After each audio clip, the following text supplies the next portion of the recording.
In a Chinese desert, they found a mummy 4,000 years old, with fair hair, woven tartan clothing, looking like anyone expected. Who were these people?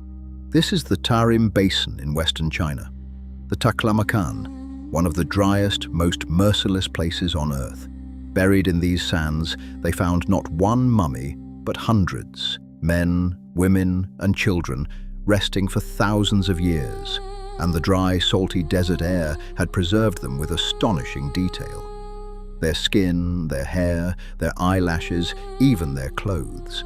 They were so well preserved that you can still make out the features of their faces.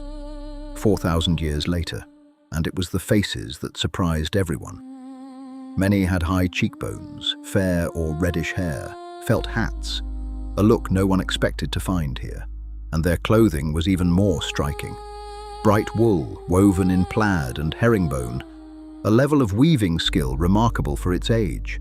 One of them was a tall man, nearly 2 meters, with reddish-brown hair, dressed in layers of colorful clothing. And that raises the great question. Who were these people? Thousands of kilometers from anywhere, 4,000 years ago, in the heart of Asia.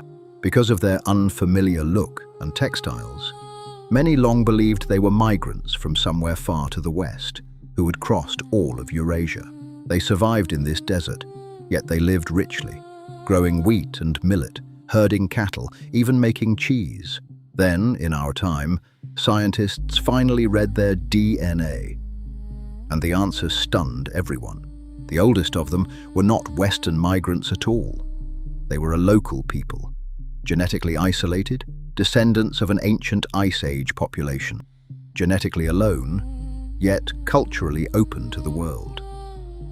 They borrowed farming, herding, and weaving from their neighbors while staying apart, and that only deepened the mystery.